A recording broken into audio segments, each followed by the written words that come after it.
This was actually the beginning of Framingham.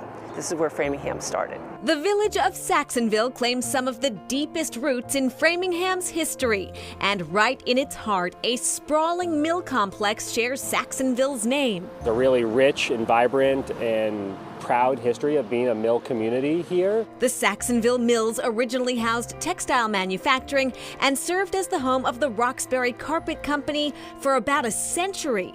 And that ceased, I would say, probably around mid-90s, late 90s.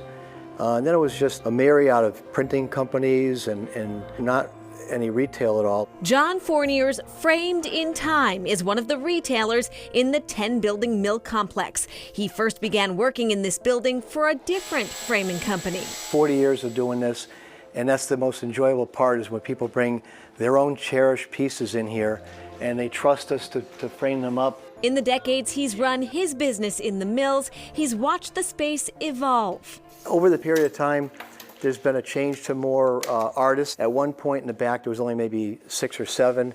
Now there's probably close to 60. Basically, I got a gig painting murals in the building. Soren Bika was one of the first artists to set up a studio here in Building 1 in 2017. Now he and fellow artist Amy Weeder manage the dozens of creative folks who work in the complex. We made this little company that's called the Mill Contemporary Art. And one by one, we found a little space, we put some studios, and then those were occupied immediately. And then I've been like a hawk since that time, because every time there is a space that's vacated, I want it. Bika is a painter and printmaker. He says fellow artists seem to have a way of finding their way to this community. There are people going to the coffee shop, for example, and they walk by, they get lost in the hallways. And the funny thing is that some of them were artists looking for studios. That coffee shop helps fuel tenants in the building and the public. Christian Barragan opened Saxonville Cafe in 2018, selling his family's coffee. My family is a coffee growers back in Colombia. We do the importation directly.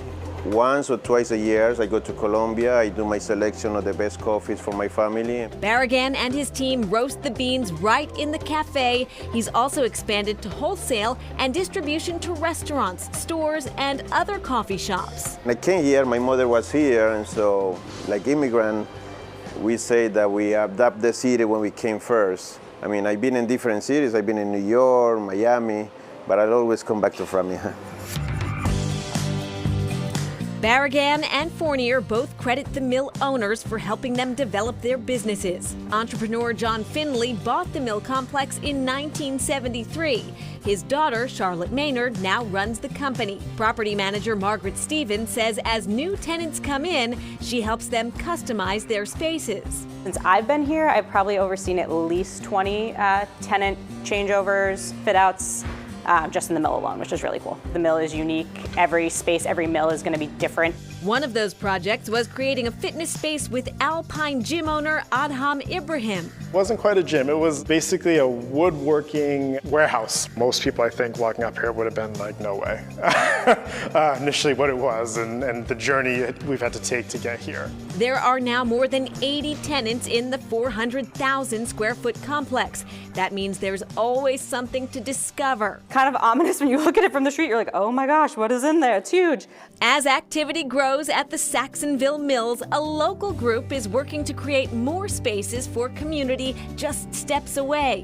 One of the reasons that we care about this building, which is not in the mill but adjacent to the mill, is that it was an important meeting place for people historically that worked in the mill. The Friends of Saxonville are hoping to overhaul and modernize the Framingham Athenaeum. It's been a community center, it has been a home for the veterans, it's been a school, a library, and now we would really love to have it restored so it can be used as a community center again, because there's really nothing on the north side of Framingham that can fit more than 50 people. The Athenaeum hasn't been used in decades, and it's clear on the inside. Together with the city of Framingham, Brandon Ward and Lynn Damianos have a vision for what this space could be.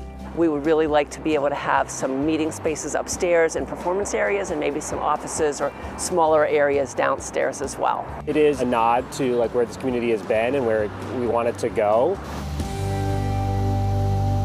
And back to the Saxonville Mills, John Fournier from Framed in Time says he's framed some unusual items over the years, including a pair of shorts worn during the Boston Marathon. John says they had been laundered. And you saw property manager Margaret Stevens working in a space at the mill that was under construction. That space is officially home now to a new spa. And keep an eye out for events to mark the mill's 200th anniversary. That's coming up this fall.